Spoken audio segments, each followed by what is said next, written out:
The Khorsabad courtyard is very different from the other courtyards in Lefuel's north wing. It's much smaller and is all on one level. It's largely filled with an archway displaying Assyrian winged human-headed bulls called lamassu. These huge bulls were protective spirits. Those within the archway had 5 legs, so that from the front they were seen as stationary, while from the side they were seen to be in movement. The walls of the courtyard all display Assyrian panels of relief sculpture, also of more than life size. They were hoisted into position and then the floor laid to hold them, so they were not movable like the sculptures in the other courtyards.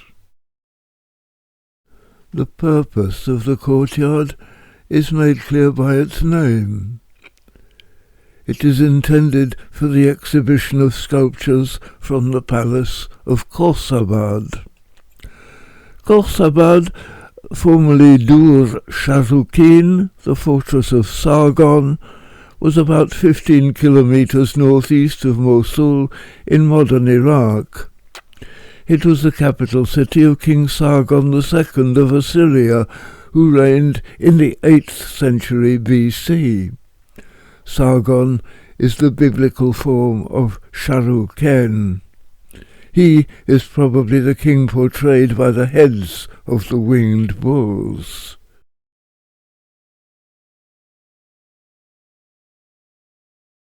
The foundations of the city were laid in 717 BC and commemorated with tiny tablets about 3 inches by 2 inches.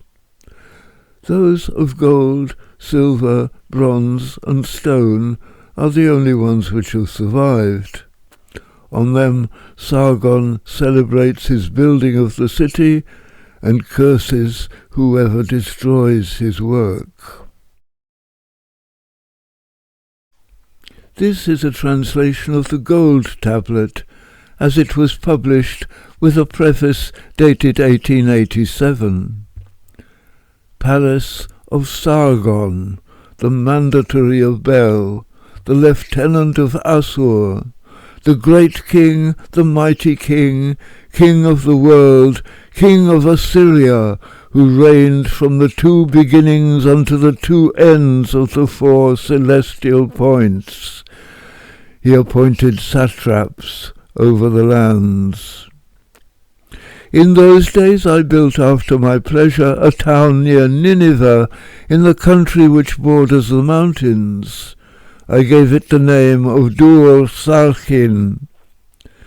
I distributed in its interior temples to Hea, Sin, Sama, Ben, Ninip, the sculptures dedicated to their great divinity Hea, builder of all edifices, had them made, and the people raised altars. I constructed palaces covered with skin, sandalwood, ebony, cedar, tamarisk, pine, cypress, samal, and the wood of pistachio trees.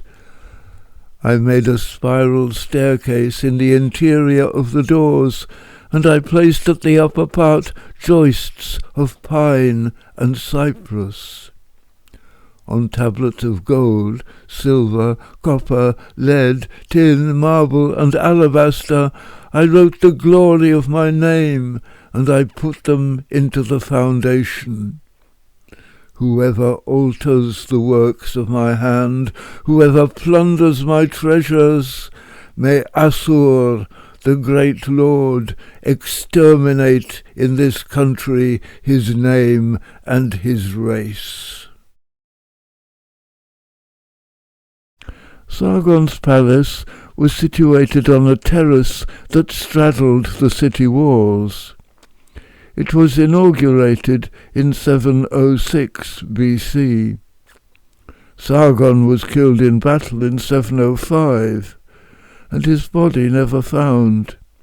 His son and heir Sennacherib favoured Nineveh, where he already resided, over Khorsabad, which was gradually abandoned and forgotten. It was rediscovered in 1843 by the French consul in Mosul, Paul-Émile Botta, 1802 to 1870. Botta thought he had discovered the site of the biblical city of Nineveh. His was, however, the first archaeological investigation of Mesopotamia. The circumstances of Botta's find were recorded by the English archaeologist Austin Henry Layard, 1817 to 1896. The small party employed by Monsieur Botta were at work in Koyunjik when a peasant from a distant village chanced to visit the spot. Seeing that every fragment of brick and alabaster uncovered by the workman was carefully preserved, he asked the reason of this, to him, strange proceeding. On being informed that they were in search of sculptured stones, he advised them to try the mound on which his village was built, and in which, he declared, many such things as they wanted had been exposed on digging for the foundations of new houses. Monsieur Botta, having been frequently deceived by similar stories, was not at first inclined to follow the peasant's advice, but subsequently sent an agent and 1 or 2 workmen to the place. After a little opposition from the inhabitants, they were permitted to sink a well in the mound, and at a small distance from the surface they came to the top of a wall, which on digging deeper they found to be built of sculptured slabs of gypsum. Monsieur Botta, on receiving information of this discovery, went at once to the village, which was called Khorsabad. He directed a wider trench to be formed, and to be carried in the direction of the wall. He soon found that he had entered a chamber, connected with others, and surrounded by slabs of gypsum covered with sculptured representations of battles, sieges, and similar events. His wonder may be easily imagined. A new history had been suddenly opened to him. The records of an unknown people were before him. Botta received a subsidy, and to record his finds he was sent an artist, Eugène Flandin, 1809 to 1889.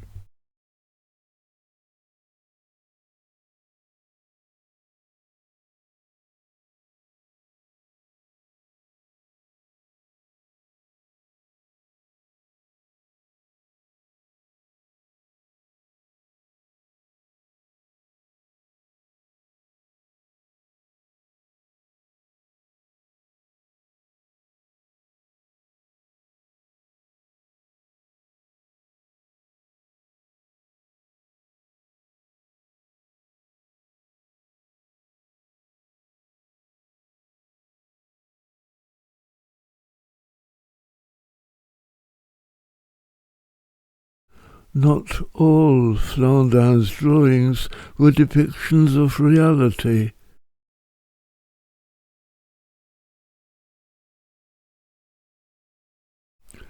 There have been many other attempts to show what the palace may have looked like.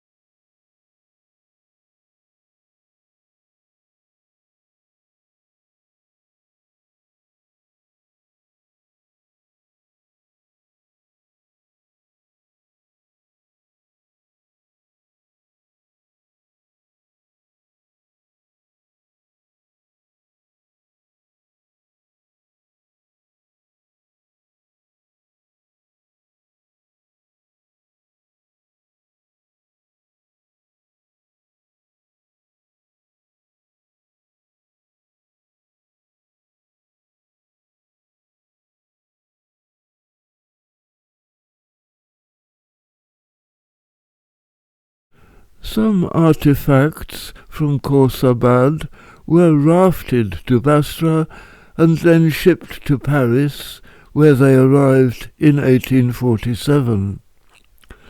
The Assyrian Museum in the northeast corner of the Cour Carrée of the Louvre was opened by King Louis-Philippe on May 1st, 1847. Botta's discovery was recorded in l'Illustration in June 1846.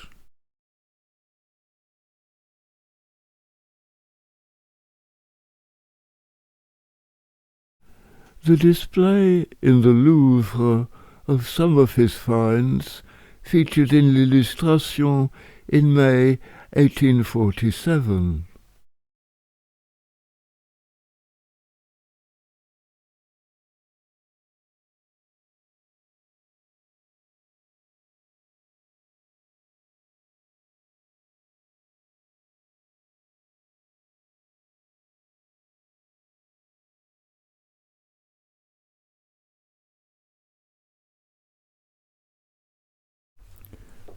In 1849, Botta published a book in 4 volumes, Monument de Ninive, illustrated by Eugène Flandin.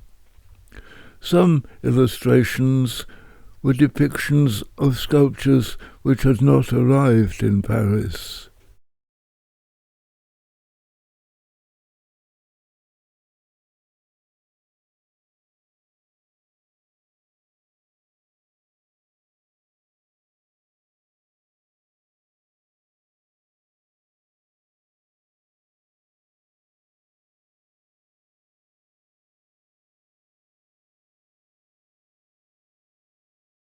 Botta's work was continued by his successor as consul, Victor Place, 1880 to 1875, including a 2-volume book entitled Ninive et Assyrie, published, 100 copies only, by the Imperial Press in 1867 to 70. Place was aided by the artist Félix Thomas, who also provided the illustrations for the book. Another assistant was the engineer Gabriel Tranchard, who was the first to use photography to record archaeological excavation.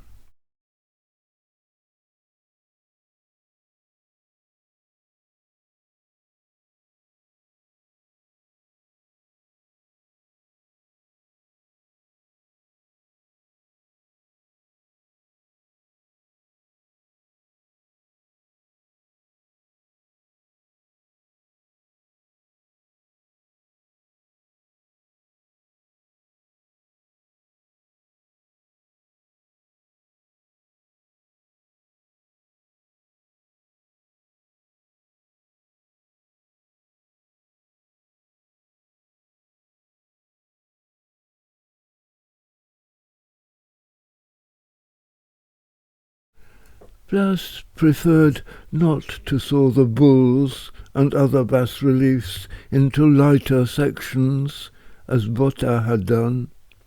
This is perhaps one of the reasons why his shipment to Paris was largely unsuccessful. Only 28 crates of over 200 made it to the Louvre.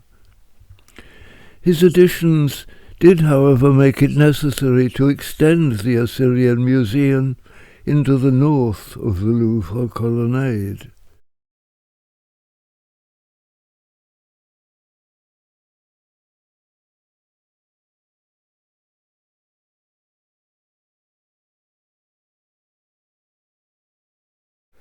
The Khorsabad Courtyard is now as fully integrated into the Museum of the Louvre as the other courtyards of Lefuel's north wing. There are two types of human-headed winged bulls here. Those that protect entrance archways, some within the arch, some along the wall, look straight forward. Those which guard the wall look sideways, outwards.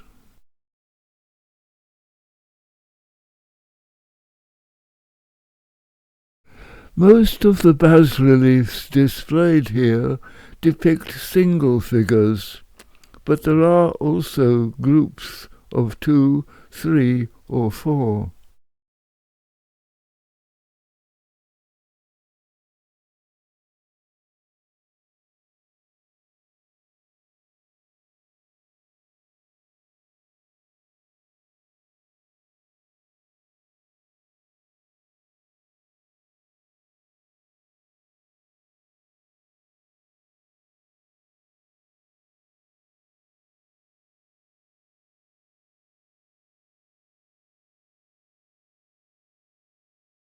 An exception is the series of plaques representing the sea, fish, and boats of the logging expedition to Lebanon.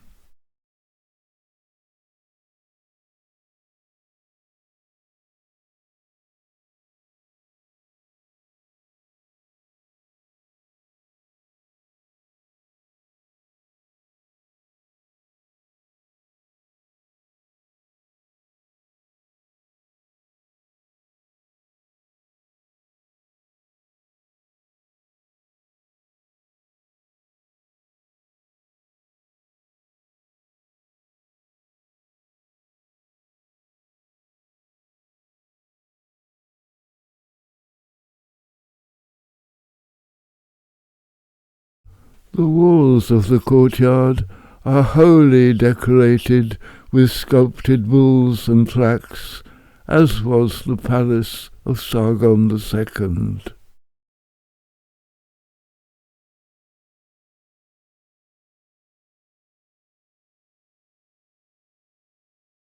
The Khorsabad courtyard has been used in recent years, as others have, for events such as this yoga session.